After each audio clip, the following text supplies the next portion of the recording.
Rhema Gospel. Adorez le Père en esprit et en vérité. Shalom, shalom bien-aimés. Je bénis Dieu pour cette opportunité que m'offre Rhema Gospel pour venir encore vous édifier en ce qui concerne l'adoration. Notre texte se trouve dans le livre de Jean, au chapitre 4, le verset 23 que je vais lire. L'heure vient, et elle est déjà venue, où les vrais adorateurs adoreront le Père en esprit et en vérité. Car ce sont là les adorateurs que le Père demande.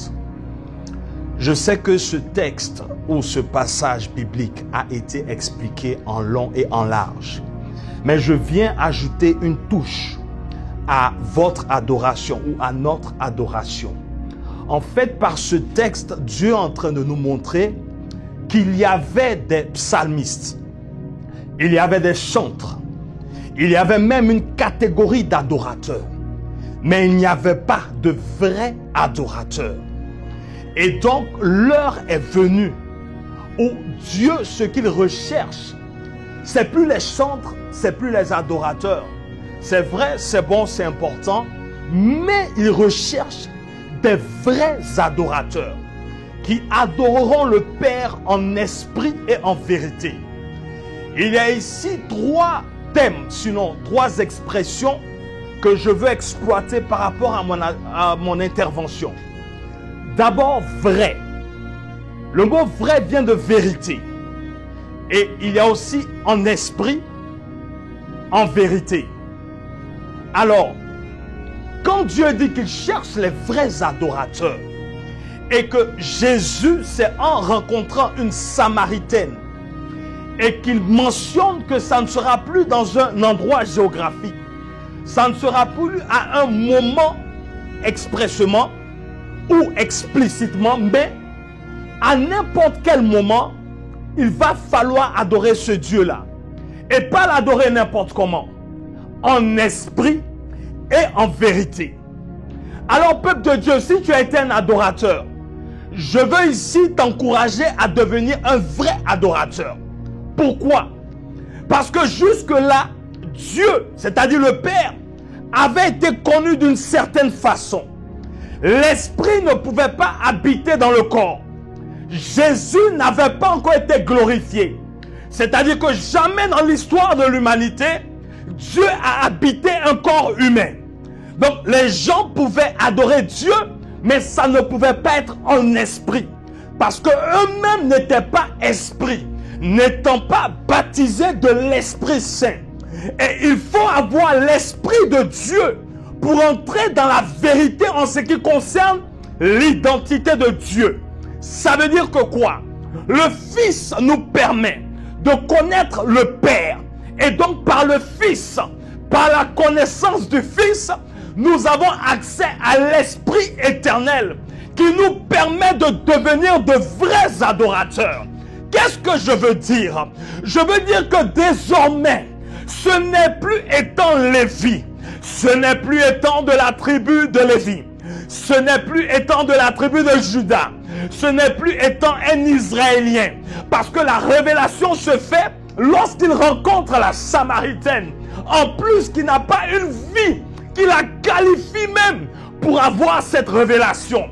Dieu est en train de nous dire ici que désormais, qui que ce soit, quelle que soit ton origine, quel que soit ton passé, quelle que soit ta laideur, quelle que soit la puanteur dans laquelle tu te trouvais, le fait que tu aies la révélation ou la connaissance de ce que Dieu a fait pour toi à travers la mort et la résurrection de Christ, désormais, ayant eu la révélation de qui est ton Dieu et de ce qu'il a fait pour toi, ton sujet d'adoration devient le salut que tu as obtenu, la grâce qui te permet d'entrer dans le Saint des Saints, pas dans le parvis extérieur, pas dans le lieu saint, mais dans le Saint des Saints, pour avoir cette intimité avec Dieu.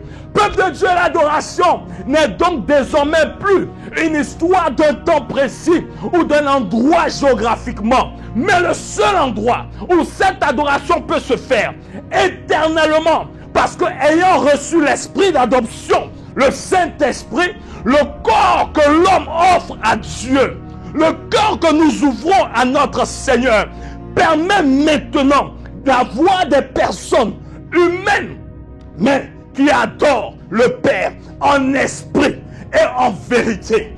En esprit parce que l'esprit c'est la nature de Dieu. Dieu est esprit. Et pour l'adorer en vérité, il faut connaître sa véritable nature. Il faut être dans sa nature véritable. C'est pour ça que le Saint-Esprit nous remplit et nous permet d'arriver à cette dimension. En vérité, parce qu'il y a une personne qui a dit, je suis la vérité. Désormais, les vrais adorateurs ne peuvent pas l'être sans mentionner Christ Jésus, sans mentionner Jésus-Christ de Nazareth. Parce que c'est lui qui a permis que par sa grâce, je sois un saint aujourd'hui. Par sa grâce, je suis justifié. Par sa grâce, je suis sélectionné avant la fondation du monde. Sujet d'adoration. Désormais, je puis toutes choses en celui qui me fortifie, Christ Jésus. Le mystère caché de tous les temps. Christ en nous, l'espérance de la gloire. Alors, peuple de Dieu, si tu étais un adorateur, c'est parce que tu ne révélais pas encore l'acte que Christ a posé pour te permettre d'avoir ce privilège. Désormais, tu es un vrai adorateur. Quand dans ton adoration, le nom au-dessus de tous les noms ne manque pas. Quand tu mentionnais Jéhovah, c'était un adorateur. Quand tu mentionnais Jéhovah Jireh, Shama El Shaddai, tu étais dans l'adoration. Mais quand tu mentionnes Jésus-Christ de Nazareth, tu steppes dans la vraie adoration. Parce que c'est le Fils qui nous permet de connaître le Père. Désormais, l'adoration, ce n'est pas un chant, ce n'est pas une mélodie, mais c'est l'identité que nous avons eue en Christ qui nous donne un comportement, qui nous donne une attitude, qui nous donne un langage et qui par cette reconnaissance nous donne des mélodies et des paroles pour pouvoir manifester notre reconnaissance pour ce qu'il a fait pour nous. Le plus grand miracle qui puisse exister, peuple de Dieu, c'est le fait qu'un pécheur soit sauvé. Un pécheur soit sauvé. La nature de l'homme désormais change parce que Christ Jésus s'est révélé à nous. Je vous invite donc à être de vrais adorateurs. Pour adorer en esprit et en vérité.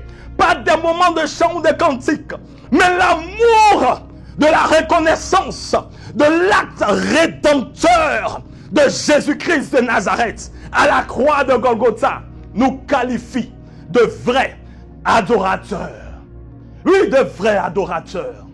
De vrais adorateurs. Parce que désormais, Jésus-Christ a payé le prix pour que j'adore le Père en esprit et en vérité, éternellement, continuellement, parce que j'ai l'esprit du Père éternel. Que Dieu vous bénisse. Merci encore et j'espère que votre adoration va prendre une autre dimension. Au nom de Jésus-Christ de Nazareth. Amen. Rhéma Gospel. Adorez le Père en esprit et en vérité.